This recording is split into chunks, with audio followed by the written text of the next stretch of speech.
বাচ্চাকে যখন পড়তে বসান, কখনো কখনো কোনো সেন্টেন্স পড়তে গেলে আপনি নিজে একটু ডাউট ফিল করেন বা প্রবলেম ফেস করেন। এটা খুব স্বাভাবিক, দিস কোয়াইট ন্যাচারাল। অনেক দিন আগে ওই বিষয়ে পড়াশোনাটা কমপ্লিট করেছেন, তারপরে সেইভাবে ব্যাকআপ নেওয়াও হয়ে ওঠেনি। তো এটা খুবই স্বাভাবিক যে আপনি যখন বাচ্চাকে পড়াতে যাচ্ছেন, কোনো পার্টিকুলার একটা সেন্টেন্স যখন পড়াচ্ছেন, আপনার নিজের মধ্যেই সেই কনফিডেন্সটার অভাব আছে, বা আপনি নিজেই কনফিউজড যে আমি এটা ঠিক টেন্স পড়ালাম বা কি করালাম, আলটিমেটলি ঠিক হলো কি? একদম ঠিক। এটাতে কোনো লজ্জা পাওয়ার মতন কিছু নেই। অনেক দিন আগে বিষয়টা নিয়ে চর্চা করা বন্ধ করে দিয়েছেন, এটা তারই ফল। কোনো অসুবিধা নেই তো। আমার এই ভিডিওটা আজকে আপনাদের জন্য। এতদিন বাচ্চাদের জন্য ভিডিও বানাই, স্টুডেন্টদের জন্য ভিডিও থাকে। আজকের ভিডিওটা গার্ডিয়ানদের জন্য। আপনারা কিভাবে নিজেদেরকে অনেক বেশি কনফিডেন্ট করে তুলবেন, বাচ্চাকে আরও ভালো করে পড়াতে পারবেন, টেন্স রিলেটেড যাবতীয় কোয়ারিজ যা কিছু থাকবে আপনি করবেন, আমি আনসার করে দেব। কোনো রকম প্রবলেম ফেস যাতে না করতে হয়, মোস্ট অফ অল আপনার নিজের কনফিডেন্টকে আপনি আরও কী করে এক ধাপ এগিয়ে নেবেন, এটাই। চলুন। গুড মর্নিং, আমি Sourav. Welcome to my channel Vidyan nation. আজকের এই ক্লাসটা আপনাদের জন্য, সমস্ত মাদের জন্য যারা বাচ্চাকে পড়ান আপ টু ক্লাস 3, 4, 5, অবশ্যই 5ও ইনক্লুড করতেই পারেন। টেন্স রিলেটেড আপনার কোনো রকম কোনো প্রবলেম, যা যা কোয়ারিজ আছে, অথবা একটা লাইন আপনি বাচ্চাকে পড়াতে গেলে যা যা প্রবলেম ফেস করেন, আমি প্রত্যেকটা ডিটেলে সলভ করব। আমি আলাদা আলাদাভাবে সিকোয়েন্সিয়ালি টেন্সের ভিডিও দেবো আপনাদের জন্য। আজকের ফার্স্ট ধাপে প্রথম স্টেপে সেই ভিডিওটা I am going to give you a detailed descriptions of indefinite tense. What is indefinite tense? আমি বাংলায় ভিডিওটা বানাচ্ছি আপনাদের সুবিধার জন্য, ইউজুয়ালি আমি ইংলিশে ভিডিও করি। তো আজকের ভিডিওটা আপনাদের জন্য, একদম নিজের মতন করে ভিডিওটাকে দেখুন, বুঝুন। কোনো জায়গায় প্রবলেম হলে আমাকে রিপ্লাই দিন, আমি সেটারও আনসার করব। আর একটা ওয়ার্কশিট কিছু পাঠাবো, ওয়ার্কশিটে থাকবে ওয়েবসাইটে, ওয়ার্কশিটগুলোকেও প্র্যাকটিস করতে হবে। দেখুন না নিজেকে গ্রুম করতে পারেন কি না, নিজেকে অনেক বেশি আপডেটেড করতে পারেন কি না, কনফিডেন্ট আপনিও হতে পারেন। দেখা যাক হয় কি না, নিশ্চয়ই পারবেন। আজকে ইনডিফিনাইট টেন্স নিয়ে আলোচনা। What is indefinite tenses?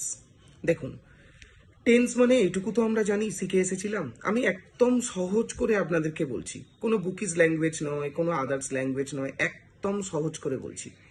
Tense একটা সময়, কিছু সময় আগে ঘটে গিয়েছে, এখন কিছু কিছু সময় ঘটছে, ফিউচারে কিছু সময় ঘটবে। এই কারণেই টেন্সকে তিনটে ভাগে ভাগ করা হয়েছে। একটা হচ্ছে প্রেজেন্ট টেন্স, মানে এখন, প্রেজেন্ট। একটা হচ্ছে পাস্ট, অতীত। আর একটা হচ্ছে ফিউচার, মানে আপনার ভবিষ্যৎ। প্রত্যেকটা টেন্সেরই চারটে করে পার্ট থাকে। একটা থাকে সিম্পল প্রেজেন্ট বা প্রেজেন্ট ইনডিফিনাইট, তার সাথে সেকেন্ডটা থাকে প্রেজেন্ট কন্টিনিউয়াস, বা এখন যেটা চলছে, ঘটতে চলেছে, ঘটে চলেছে, কন্টিনিউয়াসলি যে প্রসেসটা হচ্ছে সেটা হচ্ছে প্রেজেন্ট কন্টিনিউয়াস। একটা হচ্ছে প্রেজেন্ট পারফেক্ট, আর একটা হচ্ছে প্রেজেন্ট পারফেক্ট কন্টিনিউয়াস। আজকে আমরা ডিসক্রাইব করব বা আজকে ডিসকাস করব শুধুমাত্র ইনডিফিনাইট টেন্স নিয়ে। আপনি একটা সেন্টেন্স পড়ে কিভাবে বুঝতে পারবেন বাচ্চাকে পড়ানোর সময় যে এই সেন্টেন্সটা সিম্পল প্রেজেন্টে আছে, অথবা সিম্পল পাস্টে আছে, অথবা সিম্পল ফিউচারে আছে, এটুকুই। কিভাবে বুঝবেন? দেখুন, প্রত্যেকটা টেন্সেরই না একটা নির্দিষ্ট স্ট্রাকচার ফলো করে। উইদাউট স্ট্রাকচার আপনি কোনো সেন্টেন্স বানাতে পারবেন না। তো সেই স্ট্রাকচারটা যদি আপনি জানতে পারেন, সেন্টেন্সে বুঝতে পারেন, তাহলে সেন্টেন্স আইডেন্টিফাই করা আপনার কাছে কোনো ব্যাপার নয়। কিভাবে আপনি সেন্টেন্স আইডেন্টিফাই করবেন বা স্ট্রাকচারটা বুঝতে পারবেন? Simple present tense or present indefinite, simple past or past indefinite, or simple future or future indefinite, এই তিনটে টেন্সই একটি নির্দিষ্ট ফরম্যাটকে ফলো করে চলে। দেখুন, ফার্স্টেই স্টার্ট করি প্রেজেন্ট ইনডিফিনাইট। কি স্ট্রাকচার থাকলে আপনি একটা সেন্টেন্স প্রেজেন্ট ইনডিফিনাইট বা সিম্পল প্রেজেন্ট টেন্সে আছে বুঝতে পারবেন? এইটুকু জানেন তো, একটা বাক্য তৈরি করতে গেলে, একটা সেন্টেন্স বানাতে গেলে একটা ভার্ব অবশ্যই লাগে।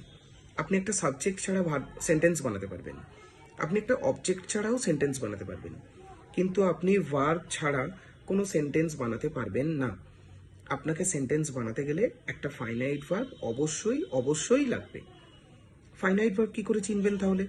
ফাইনাইট ভার্ব চিনবেন যে ভার্বের নিজস্ব সাবজেক্ট আছে, তাকে ফাইনাইট ভার্ব বলা হয়। তাহলে আপনি ভার্বকে হু দিয়ে কোয়েশ্চেন করুন, যদি আনসার পান তাহলে ওটা আপনার ফাইনাইট ভার্ব। তাহলে একটা সেন্টেন্স কনস্ট্রাক্ট করতে গেলে আপনার একটা ভার্ব মাস্ট লাগবেই। ভার্বকে আমি মাঝে রাখলাম, শুরুতে একটা যদি সাবজেক্ট দেন, লাস্টে যদি একটা অবজেক্ট দেন, তারপরে যা কিছু থাকতে পারে, এটাই হয়ে যাবে আপনার সিম্পল প্রেজেন্ট টেন্সের স্ট্রাকচার। আই রিপিট, সাবজেক্ট, ভার্বের প্রেজেন্ট ফর্ম। ভার্বের প্রেজেন্ট ফর্ম মিন্স, যেহেতু আপনি প্রেজেন্ট টেন্সে বলছি, ভার্বের প্রেজেন্ট ফর্ম মিন্স V1। ভার্বের তিনটে ফর্ম হয়, V1, V2, V3। V1 হচ্ছে প্রেজেন্ট ফর্ম, V2 হচ্ছে পাস্ট ফর্ম, আর V3 হচ্ছে পাস্ট পার্টিসিপল ফর্ম। যেমন আমি একটা এক্সাম্পল দিলে, walk, walked, walked, do, did, done. এবার কিছু ভার্ব আছে স্ট্রং ভার্ব, কিছু ভার্ব আছে উইক ভার্ব। যে ভার্বগুলো ইডি অ্যাড হয়ে, যে ভার্বের সাথে আপনি ইডিকে যোগ করে পাস্ট ফর্ম করতে পারেন অথবা পাস্ট পার্টিসিপল ফর্ম করতে পারেন, তাদেরকে বলা হয় উইক ভার্ব। আর স্ট্রং ভার্ব কাকে বলা হয়? যে ভার্বগুলো তার পাস্ট ফর্ম আর পাস্ট পার্টিসিপল ফর্মে পুরো পাল্টে যায়। ইট মিনস V2 আর V3-তে পুরো চেঞ্জ হয়ে যায়, হয়ে গিয়ে কেমন হয়? নতুন কোনো একটা ভার্বের জন্ম নেয়। যেমন do, did, done, take, took, taken. Do, did, done, take, took, taken. Can, can হবে না। ধরুন অন্য কোনো একটা এক্সাম্পল বলুন, ব্রিং, ব্রট, ব্রট, বাই, বট, বট। এইভাবেই আপনার তাহলে দু ধরনের ভার্ব থাকতে পারে, একটা স্ট্রং ভার্ব অথবা একটা উইক ভার্ব। তাহলে সাবজেক্ট বসালাম, তার সাথে ভার্বের V1 ফর্ম দিলাম, তার সাথে অবজেক্ট দিলাম, দিলে আপনার হয়ে গেল present indefinite tense. Present indefinite tense সবসময় সাবজেক্ট ভার্ব অবজেক্ট এই ফরম্যাট ফলো করে। এর সাথে আপনার রেস্ট কিছু বসতেও পারে, কিছু নাও বসতে পারে। বেসিক্স হচ্ছে এটাই। আরেকটা ব্যাপার, যত ইউনিভার্সাল ট্রুথ আছে, ইউনিভার্সাল ট্রুথ মানে কি, একটা এক্সাম্পল দিই তাহলে আপনি আরো ক্লিয়ার হয়ে যাবে ব্যাপার। যে কোনো ইউনিভার্সাল ট্রুথের বেলায় আপনার প্রেজেন্ট ইনডিফিনাইট টেন্স ব্যবহার করা হয়। ইউনিভার্সাল ট্রুথটা তাহলে কি? ইউনিভার্সাল ট্রুথটা হচ্ছে, ধরুন যেগুলো চিরন্তন সত্য, যেগুলোকে আপনি মিথ্যে প্রমাণ করতে পারবেন না। সূর্য পূর্ব দিক থেকে ওঠে, পৃথিবী সূর্যের চারিদিকে ঘোরে, বা গঙ্গা একটা পবিত্র নদী। এগুলো সব এগুলোকে বলা হয় ইউনিভার্সাল ট্রুথ। এইগুলোর বেলায় সব সময় আপনাকে প্রেজেন্ট ইনডিফিনাইট টেন্সই ব্যবহার করতে হবে। আপনি অন্য কোনো টেন্স এখানে ব্যবহার করতে পারবেন না। তাহলে প্রেজেন্ট ইনডিফিনাইট টেন্স আশা করি বোঝা গেল। কোনো কোয়ারিজ থাকলে আমাকে অবশ্যই গ্রুপে জানাবেন, বা ভিডিওটার লিঙ্কে আপনি করবেন, মেসেজ করবেন, আমি ডেফিনেটলি সলভ করার চেষ্টা করবো যদি কোনো রকম প্রবলেম থাকে। তাহলে প্রেজেন্ট ইনডিফিনাইট টেন্স আমি চিনতে পারবো, সাবজেক্ট থাকবে। আর হ্যাঁ, আরেকটা কথা বলি, সাবজেক্ট অবজেক্ট আপনি কিভাবে পাবেন? দেখুন, যে কোনো naming word, I mean noun, noun হলে নাউনের ব্যবহার বাক্যে দুটো, নয় সে সাবজেক্ট হয়ে বসবে, নয় সে অবজেক্ট হয়ে বসবে। নাউন যদি ভার্বের আগে বসে তাহলে নাউন হয়ে যায় সাবজেক্ট। নাউন যদি ভার্বের পরে বসে, ভার্বের সাথে সম্পর্ক স্থাপন করে বা একটা কানেকশনস মেনটেন করে, তাহলে সেটা হয়ে যায় অবজেক্ট। তাহলে আমি সাবজেক্ট বা অবজেক্ট পেতে গেলে নাউনকে আইডেন্টিফাই করলেই হয়ে যাবে। আপনার বাক্যের সাবজেক্ট অথবা বাক্যের অবজেক্ট দুটোই কিন্তু নাউন, নাউন ছাড়া সাবজেক্ট অবজেক্ট হতে পারে না। তাহলে সাবজেক্ট দেব, V1 দেব, অবজেক্ট দেব, হয়ে গেল আপনার প্রেজেন্ট ইনডিফিনাইট টেন্স কমপ্লিট। এবার past indefinite tense, same as, যদি আপনি একটা টেন্সের স্ট্রাকচার মুখস্থ করতে পারেন না, বা রেডি করে নিতে পারেন, তাহলে সবকটা টেন্সের স্ট্রাকচার পরপর হয়ে যাবে। প্রেজেন্ট ইনডেফিনিটের বেলায় আপনাকে আমি কি বলেছিলাম? সাবজেক্ট থাকবে, V1 থাকবে, অবজেক্ট থাকবে, রেস্ট থাকবে। পাস্টের বেলায় একদম সেম, শুধু V1টা V2 হয়ে যাবে। ওখানে যদি আপনি বলেন আই ইট রাইস, এখানে আপনার হয়ে যাবে আই এট রাইস। ওখানে যদি বলেন আই প্লে ফুটবল, এখানে হয়ে যাবে আই প্লেড ফুটবল। ওখানে যদি আপনি বলেন হি গোজ টু স্কুল, এখানে বলবেন হি ওয়েন্ট টু স্কুল। বাকি রেস্ট সব কিচ্ছু এক। এটা সাধারণভাবে আপনাকে বর্তমান কালকে বা প্রেজেন্টকে ডিসক্রাইব করছে, ওটা আপনাকে পাস্টকে ডিসক্রাইব করবে। এটুকুই। সাধারণ বর্তমান, আমি ভাত খাই, আমি ভাত খেয়েছিলাম, আর ফিউচার হলে আমি ভাত খাবো। এটাই বেসিক ডিফারেন্সেস। একটা হয়েছে, একটা হয়, একটা হবে। একটা একটা প্রেজেন্টের একটা ন্যাচারাল এক্সপ্রেশন, একটা পাস্টের ন্যাচারাল এক্সপ্রেশন, একটা ফিউচারের ন্যাচারাল এক্সপ্রেশন। প্রেজেন্ট ইনডিফিনাইটের সাথে পাস্ট ইনডিফিনাইটের সেরকম কোনো ডিফারেন্স নেই, এক্সেপ্ট ওখানে V1 বসে, এখানে আপনাকে V2 বসাতে হবে। এটুকুই ডিফারেন্স, এর বাইরে কিছুটি নেই। দেখুন, তাহলে এখানে সাবজেক্ট বসবে, V2 বসবে এবং অবজেক্ট বসবে। ভিডিওটা দেখার সময় যদি একটা আপনার কাছে কাগজ পেন থাকে, খাতা থাকে, জাস্ট স্ট্রাকচারগুলো লিখে রাখুন, দুটো করে এক্সাম্পল ওর এগেনস্টে সেট করুন, দেখুন আর ভুলেন কিনা, কোনোদিনই ভুলবেন না। তাহলে প্রেজেন্ট ইনডেফিনাইট, পাস্ট ইনডেফিনাইটের concept clear. Future indefinite, future ইনডেফিনাইটে ডিফারেন্সটা এমন কিছু নেই, ওটা হয়ে গিয়েছে, এটা হয়েছে, হয়, ওটা হবে, ফিউচার এখনো হননি। ধরুন আমি আপনাকে বললাম আমি ভাত খাই, আপনি যদি বলেন আমি ভাত খাবো, বাচ্চাটিকে একদম সহজ একটা এক্সাম্পল দিন না যখন ক্লাস করাচ্ছেন, যে আমি গতকালকে পড়েছিলাম, আজকে পড়ি, বা এখন পড়ছি বলবেন না, তাহলে কিন্তু কন্টিনিউয়াস টেন্স হয়ে যাবে। সিম্পল প্রেজেন্ট টেন্স, কোনো কিছু যেন কন্টিনিউ না বোঝায় বাক্যের মধ্যে। আমি ভাত খাচ্ছি বলবেন না, তাহলে ওটা প্রেজেন্ট কন্টিনিউয়াস হয়ে যাবে। ওটা কন্টিনিউ চলছে, প্রসেসটা চলছে। আমি ভাত খাই, নট খাচ্ছি। আমি খেলা করি, আমি টিভি দেখি, দেখছি নয়, আমি টিভি দেখি। আই ওয়াচ টিভি, আমি টিভি দেখেছিলাম। আই ওয়াচড টিভি, আমি টিভি দেখবো। I shall watch TV. ওখানে আমি এক্সাম্পল দিয়েছিলাম আই ইট রাইস। পাস্টে এক্সাম্পল দিন আই এট রাইস। আর ফিউচারে কি হবে, ওটা ফিউচারের স্ট্রাকচারটা শুনুন। সাবজেক্ট বসবে, তারপরে আপনি শ্যাল অথবা উইল এই দুটোর মধ্যে একটা ইউজ করতে হবে। এই প্রথম অক্সিলারি ভার্ব আসবে ফিউচার টেন্সের বেলায়, শ্যাল এবং উইল বসবে, তারপরে V1 বসবে, তারপর অবজেক্ট বসবে। এবার এখানে একটা কোয়েশ্চেন, কখন স্যাল বসাবো, কখন উইল বসাবো, এটাও আপনাদের মধ্যে কনফিউশন। আমরা সবাই কমনলি জেনে এসেছি আই বা উই এর পরে স্যাল বসে, আর rest of the thing will বসে, যে কোনো সাবজেক্ট।